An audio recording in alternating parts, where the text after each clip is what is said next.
അപ്പോൾ ഇന്ന് second part of Marudhamalai temple visit ആണ് കേട്ടോ. എന്നിട്ട് ഈ സ്റ്റെപ്സ് കയറി വേണം മുകളിലോട്ട് പോകാൻ. ഇതാണ് മെയിൻ എൻട്രി. അവിടെ ഒരു ചെറിയ അമ്പലമുണ്ട്. അവിടെ തൊഴുതിട്ട് വേണം നമുക്ക് മുരുകനെ കാണാൻ പോകാൻ. അങ്ങനെ ഇവിടെ നിന്ന് നമ്മുടെ ക്യൂ തുടങ്ങുകയാണ് ഗൈസ്. ഈ ക്യൂവിൽ നിൽക്കുമ്പോഴാണ് ഞാൻ ഇങ്ങനെ ഒരു ഫംഗ്ഷൻ നടക്കുന്ന കാര്യം ശ്രദ്ധിക്കുന്നത്. കാതുകുത്താണ്. നമ്മുടെ കേരളത്തിലൊന്നും ഇങ്ങനത്തെ ആചാരങ്ങളൊന്നും കാണാൻ പറ്റത്തില്ലല്ലോ. അതുകൊണ്ട് തന്നെ എനിക്ക് ഭയങ്കര ഇഷ്ടമാണ് ഈ തമിഴ് ട്രഡീഷൻസ് ഒക്കെ. അങ്ങനെ ആ താഴത്തെ അമ്പലത്തിൽ തൊഴുതിട്ട് വന്ന ഒരു ചെറിയ ഗ്യാപ്പിൽ പോയി ഞാൻ ആ കാതുകുത്തും കൂടെ കണ്ടിട്ട് വന്നു.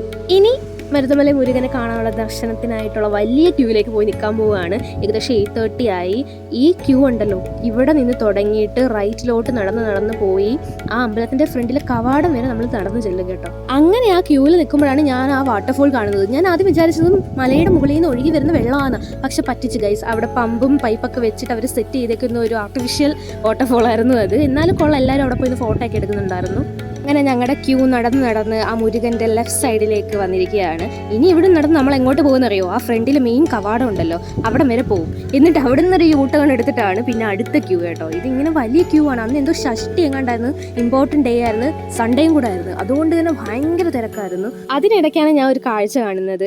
ഒരു അങ്കിൾ ആളുടെ ഭാര്യയുടെ ബാഗ് പിടിച്ചുകൊണ്ട് നിൽക്കുന്നു. എനിക്ക് ഭയങ്കര ഇഷ്ടമുള്ളൊരു കാര്യമാണ് കേട്ടോ, ഇങ്ങനെ മെയിൽ ഈഗോ ഒന്നും ഇല്ലാത്ത ആണുങ്ങളെ. അത് നമുക്ക് തമിഴ്നാട്ടിൽ വന്നാൽ ഒരുപാട് കാണാൻ പറ്റും. അവർ എത്രത്തോളം അവരുടെ ഭാര്യമാരെ കെയർ ചെയ്യുന്നു, ലവ് ചെയ്യുന്നു എന്നൊക്കെ നമുക്ക് ഇതിൽ നിന്ന് മനസ്സിലാക്കാം. അങ്ങനെ ആ ക്യൂ നീങ്ങി ഒരു 12 മണിയൊക്കെ ആയി കേട്ടോ. അപ്പോഴത്തേക്കും അമ്പലത്തിനകത്തോട്ട് കയറാനുള്ള ലാസ്റ്റ് ക്യൂവിലേക്ക് നമ്മൾ നീങ്ങി എത്തിയിരിക്കുകയാണ്. അവിടെ എത്തിയപ്പോൾ വമ്പൻ ട്വിസ്റ്റ്, അല്ലെങ്കിൽ നമ്മൾ ചെല്ലുന്ന ഇടമെല്ലാം ഇങ്ങനെ ആണല്ലോ. എന്താന്ന് വെച്ചാൽ ഒരു 12:30 ആയപ്പോഴത്തേക്കും ചില പൂജകൾക്ക് വേണ്ടിയിട്ട് അമ്പലം ക്ലോസ് ആക്കി. ഇനി 1:15 തുറക്കത്തോളന്ന്. ആൻഡ് ഫൈനലി ഒരു 1:20 ആയപ്പോഴത്തേക്കും നമ്മൾ മുരുകനെ കണ്ട് ഇറങ്ങി പ്രസാദമൊക്കെ വാങ്ങി. എനിക്ക് ഭയങ്കര ഹാപ്പിയായി കേട്ടോ. ഞാൻ ഇങ്ങനെ കാത്തിരുന്ന് കഷ്ടപ്പെട്ട് കണ്ടതിൻ്റെ സന്തോഷം എനിക്കുണ്ടായിരുന്നു.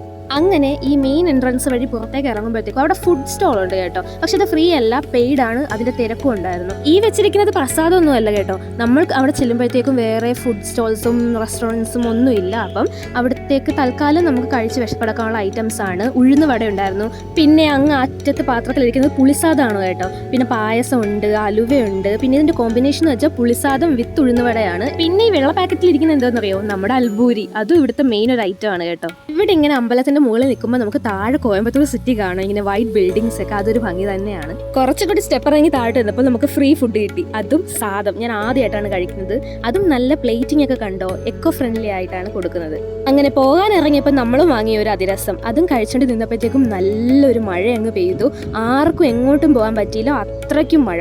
ഇങ്ങോട്ട് അമ്പലത്തിൽ വരുന്നവരോ നനഞ്ഞൂറ്റി വാരിയാണ് വന്നത്. മഴയൊന്ന് കുറഞ്ഞതിന് ശേഷമാണ് നമ്മൾ താഴോട്ട് പോകാൻ ഇറങ്ങിയത്. അതും വന്ന വഴി തന്നെ ഇറങ്ങി പോന്നു, കാരണം അവിടെ ബസ്സൊക്കെ ഭയങ്കര തിരക്കായിരുന്നു. അങ്ങനെ ഞാൻ വീട്ടിലേക്ക് പോവുകയാണ് ഗൈസ്.